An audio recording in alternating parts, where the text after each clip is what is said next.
এর আগে মুসলমান শুনে নাও, তিনটা ভূমিকম্প হবে।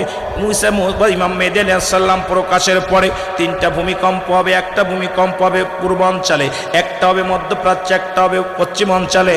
আর আমার মুসলমান শুনে নাও, সন্ধ্যা থেকে শুরু করে পরে 24 ঘন্টা একটা বৃষ্টি হবে।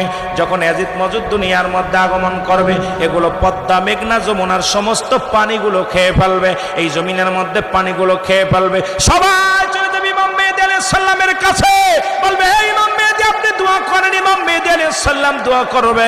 দোয়া করার সঙ্গে সঙ্গে আল্লাহ বিশেষ জাতি একটা প্রাণী পাঠাইবে। এই প্রাণী গায়ের মধ্যে লাগবে, ক্যান্সার রোগ ধারণ হবে। এই লোকটা সবাই চলে যাবে ঈসা আলাইহিস সালাম ইমাম মেহেদী আলাইহিস সালামের কাছে, হুজুর দোয়া করেন, অনেক লাশ পড়ে আছে, দুর্গন্ধে আমরা টিকতে পারি না।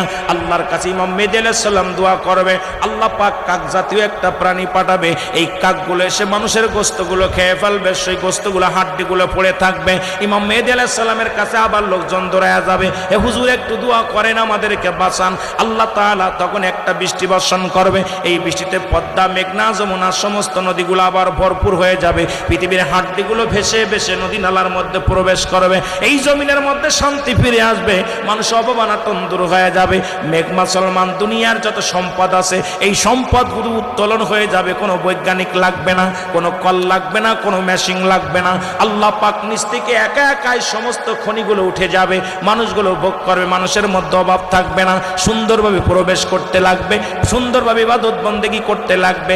এমন সময় মুসলমান শুনে নাও, একটা কালা ধোঁয়া আসবে। এই ধোঁয়াটা ইমানদারের নাকে লাগবে। ইমানদারের ঠান্ডা জ্বর হবে, নাক দিয়ে পানি বাইর হবে। বেঈমানদের 8টা সিদ্ধা দিয়ে ধোঁয়া বাইর হবে। বেঈমানগুলো মারা যাবে, ইমানদারগুলো অস্থির হয়ে যাবে, ইমান কিছু কিছু হারায় ফেলবে। এই সময় খানে দাজ্জাল জমিনের মধ্যে নেমে আসবে। এই খানে দাজ্জাল এসে মাত্র 40 দিন দুনিয়ার মধ্যে থাকবে। এই 40টা দিনে সারা পৃথিবী খায়ের করবে। মুসলমান শোনে, ঈসা আলাইহিস সালাম একটা খোলা তরবারি নিয়ে দাবড় দিবে। খানে দাজ্জালকে একটা দাবড় মারবে।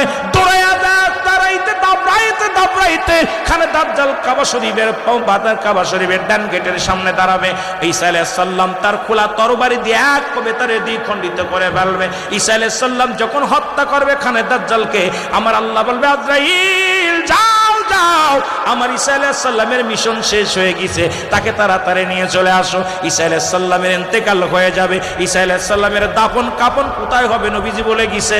যারা মক্কা মদিনায় গেছেন, রাসূলুল্লাহর পায়ের গোড়ে একটা জায়গা আছে, রাসূলের পায়ের গোড়ে একটা জায়গা আছে, একটা কবরের জায়গা রাখছে। আমার নবী বলছে, আর শেষ জামানার নবী, আমার নবী বলে গেছে, আমার পায়ে আমার উম্মত হইয়া একজন নবী আসবে, তিনি ঈসা আলাইহিস সালাম। তিনি ওই কাকে মুসলমান খানে দাজ্জালকে হত্যা করার পর আমি আল্লাহর নবী অত্যন্ত তার উপরে খুশি হয়ে যাব, রাজি হয়ে যাব।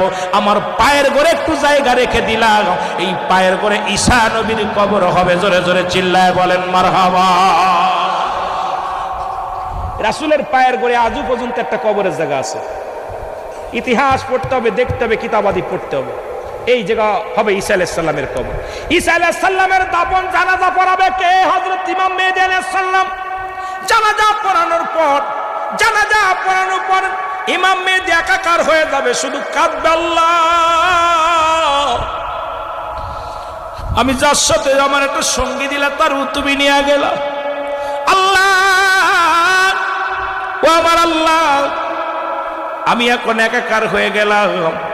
এমন ভাবে মানুষগুলো ঈমান আনবে, এমন ভাবে আল্লাহর অনুগত্য করবে, কিন্তু কিছু কিছু নাফরমান থাকবে। আল্লাহ তো আগেই বলেছে, আমিনান নাস, মানুষের মধ্যে মায়াকুলু, তারা বলবে আমান্না, তার ঈমান আনছে, বিল্লাহি আল্লাহর প্রতি, ওয়া বিল ইয়াউমিল আখির, কিয়ামতের প্রতি বিশ্বাস স্থাপন করছে। মা হুম বিমুমিনিন, আল্লাহ কয় হাবিবের একদল বেঈমান, একদল মুনাফিক আছে, যারা আপনার কদমের মধ্যে যাবে তারা মুনাফিক। তারা কি বলবে? তারা ঈমান আনছে, আসলে তারা ঈমান আনতে